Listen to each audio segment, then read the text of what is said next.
기도하시겠습니다. 베드로를 이끌어주신 하나님, 당신의 살아계심을 2025년도에도 누리는 우리가 되게 하여 주옵소서.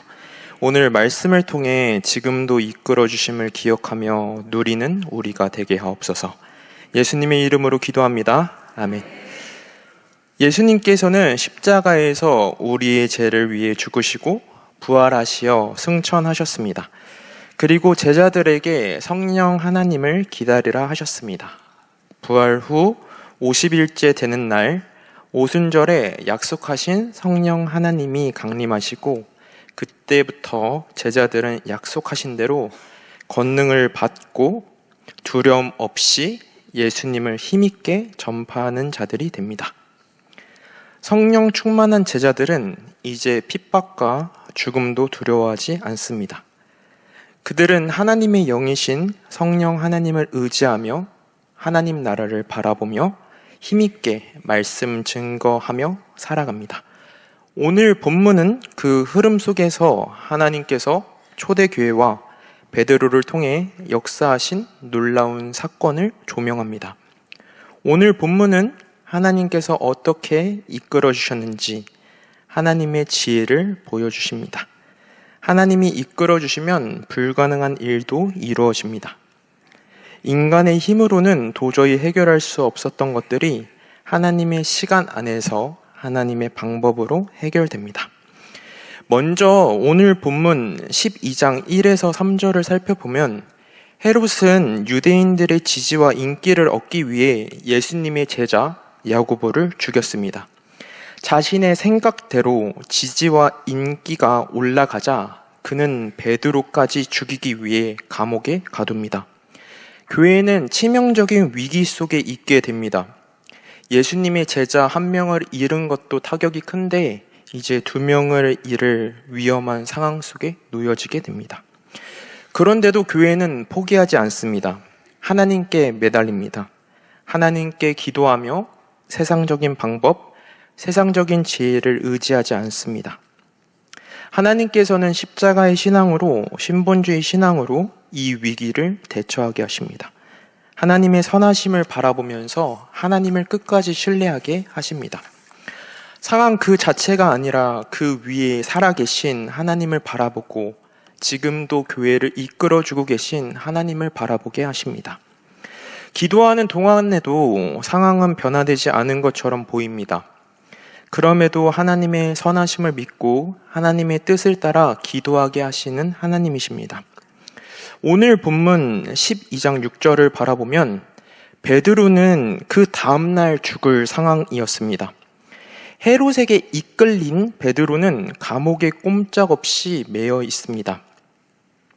쇠사슬에 묶여 있고 16명의 군인들이 지켜보고 양옆에 2 군인이 있는 그 감옥 속에 있습니다. 하지만 그 상황 속에 있는 그는 특별합니다. 그는 깊게 잠을 자고 있습니다. 아무리 이해해 보려고 해도 상식으로는 이해가 되지 않습니다. 그렇지만 베드로가 그런 행동을 보인 것은 하나님을 신뢰하고 있었기 때문입니다. 그는 신본주의 신앙이 있었기 때문에 가능했습니다. 베드로는 억울하고 불합리한 상황 속에서 하나님만이 이 세상의 주인이심을 믿었습니다. 그 당시 많은 사람들은 로마 식민지 아래에서 헤롯을 신격화했습니다. 황제만이 신이라 구주라 말했습니다. 그러나 베드로는 황제가 아닌 나사렛 예수만이 구주라고 말합니다. 성령 충만한 베드로는 하나님만을 두려워하며 하나님만을 신뢰하는 자입니다. 마태복음 10장 28절입니다. 같이 읽도록 하겠습니다. 시작. 몸은 죽여도 영혼은 능히 죽이지 못하는 자들을 두려워하지 말고 오직 몸과 영혼을 능히 지옥에 멸하실 수 있는 이를 두려워하라. 아멘. 그는 하나님을 신뢰했습니다. 그는 예수님의 말씀을 기억합니다.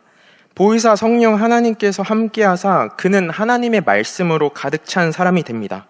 따라서 몸은 죽여도 영혼은 능히 죽이지 못하는 헤롯을 두려워하지 아니하고 몸과 영혼을 능히 지옥에 멸하시는 하나님을 두려워하며 신뢰합니다.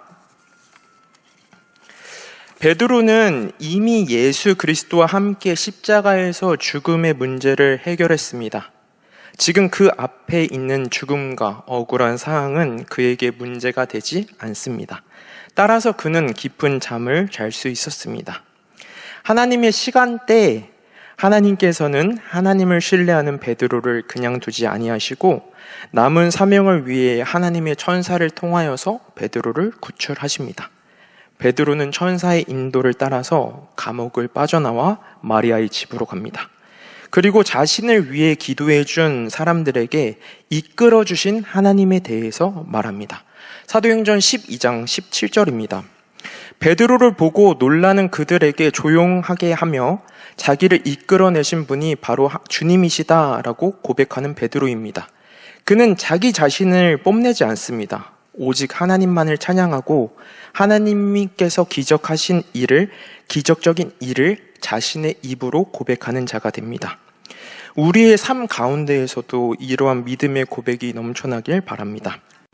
우리의 시야로는 이해되지 않는 것들에 대해서도 하나님은 선하시고 하나님의 늘 계획은 옳으신다라는 것을 믿으며 수많은 간증이 흘러넘치는 믿음의 성도님들이 되길 바랍니다. 하나님께서 어떻게 베드로를 이끌어 주셨는가 두 가지를 살펴보도록 하겠습니다. 첫 번째, 하나님을 신뢰하게 하심으로 베드로를 이끌어 주셨습니다. 하나님께서는 사람과 상황을 보지 않게 해주셨습니다. 성경을 보면 헤롯 왕은 사람에게 관심이 있었습니다. 그는 자신의 권력을 유지하는 일에 자신의 온 마음을 쏟습니다. 사람들이 그리스도인의 죽음을 기뻐하는 것을 보고 베드로까지 끌고 와서 죽이려 합니다. 그는 자기 만족, 자기 영광에 사로잡힌 자입니다. 헤롯은 16명 이상 되는 사람들을 통해서 베드로를 감시하고 잘못도 없는 그를 사형수보다 더 비참하게 취급합니다.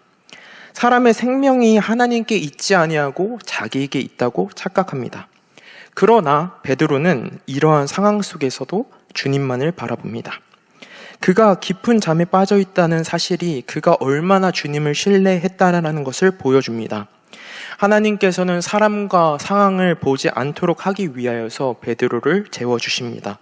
얼마나 깊은 잠에 빠졌는지 천사가 옆구리를 쳐서 깨울 정도로 깊게 재워주시는 하나님이십니다.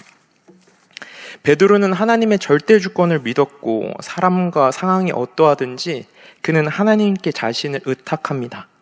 그 상황 속에서 그는 편안을 얻습니다. 여기까지만 듣고 어떤 분들은 베드로는 역시 믿음의 사람이구나, 그렇기에 나와는 관계가 없겠지 하고 오히려 낙심하는 분들이 계십니다. 그렇지만 베드로는 처음부터 이렇게 큰 믿음을 가진 사람이 아니었습니다. 성정이 우리와 같은 사람이었습니다. 이 사실은 우리에게 도전이 되며 희망이 됩니다. 베드로는 원래 억울했던 것을 못 참는 감정적인 사람이었습니다. 그는 예수님이 체포될 때 즉시 칼을 뽑아 대제사장의 종의 길을 치며 방어했던 자였습니다. 또한 예수님이 체포되어 가실 때 그는 두려운 나머지 여종에게 감정적으로 반응하며 예수님을 부인하고 심지어 저주까지 했던 사람이었습니다. 인간 베드로는 이렇게 연약했습니다. 그러나 우리 주님은 그를 끝까지 사랑해 주시고 먼저 다가와서 그를 치유해 주셨습니다. 또한 하나님의 영이신 성령 하나님을 보내주사 강력한 하나님의 사람으로 이끌어 주십니다. 하나님과 함께하는 그는 그의 설교를 통하여서 3,000명이 회개할 수 있도록 하나님의 이끄심을 받는 사람이 됩니다. 베드로는 하나님께서 이끌어 주셨다라는 감격이 있는 자였고 하나님을 경험했던 자였습니다. 그는 자신이 자신의 죄로 인하여서 죽을 수밖에 없었지만, 하나님을 저주했던 자로서 죽을 수밖에 없었지만, 하나님께 이 문제를 가지고 나아간다면 그는 하나님께 구원을 받고 예수 그리스도의 능력으로 하나님과 함께하는 자라는 것을 믿게 됩니다. 하나님의 성령의 인도하심을 따라 살아가는 사람으로 변화하게 됩니다. 2025년을 살아가는 우리에게 하나님께서는 하나님의 이끌어 주심을 누리라고 말씀하고 계십니다.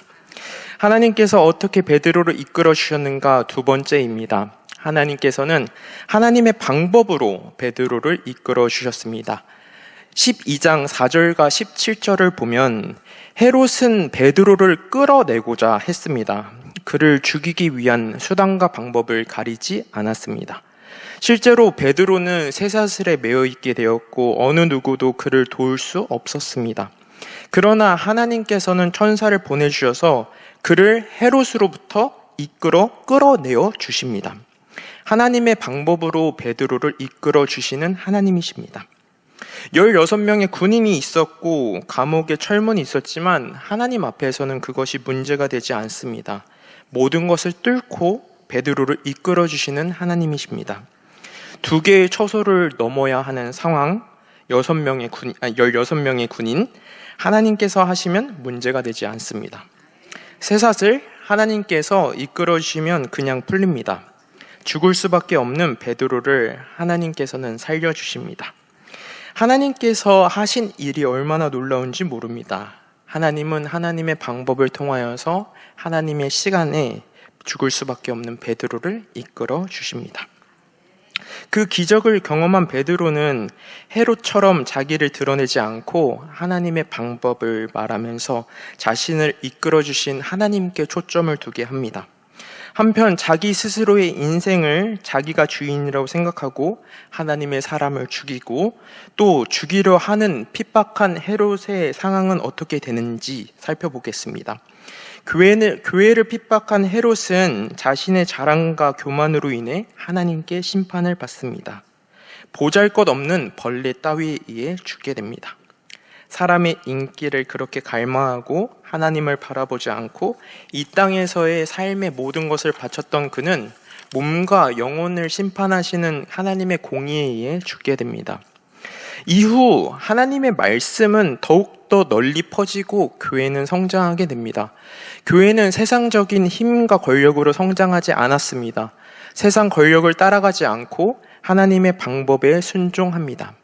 하나님께서 불쌍히 여겨주셨을 때 하나님의 방법과 하나님의 때에 하나님께서는 그 놀라운 지혜로 해결해 주십니다. 정말 역설적이게도 교회는 박해를 통하여서 하나님의 능력으로 성장했습니다. 그렇다면 2025년을 살아가는 우리 또한 하나님께서 이끌어 주신다는 것을 믿으시길 바랍니다. 삼위일체 하나님께서는 베드로를 이끌어 주십니다. 그를 죄로부터 이끌어 주셨고 그의 실수로부터 하나님께서는 이끌어 주셨습니다. 끝까지 사랑해 주셨고 성령 하나님의 인도하심을 따라 힘있게 하나님의 일을 감당하게 하십니다. 베드로를 이끌어 주신 살아계신 하나님께서는 지금 우리에게 말씀하십니다. 우리를 이끌어 주신다고 말씀하고 계십니다.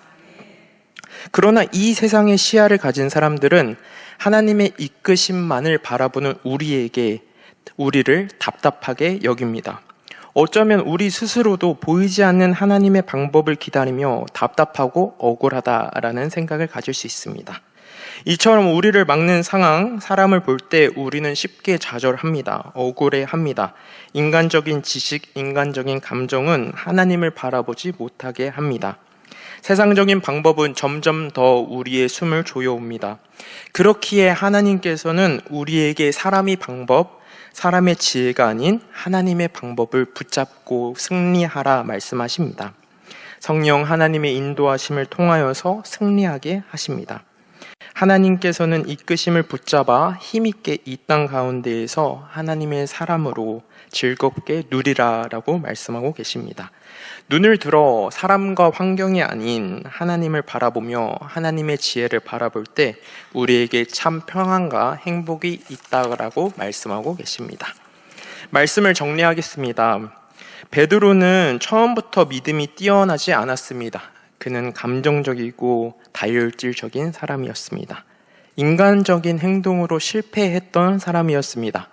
그러나 하나님께서 그를 사랑해 주셔서 그가 죄인임을 깨달아 하나님께로 돌아가서 모든 것을 드렸을 때 자신의 생각, 자신의 감정을 버렸을 때 예수 그리스도의 십자가가 자신의 십자가가 되었습니다.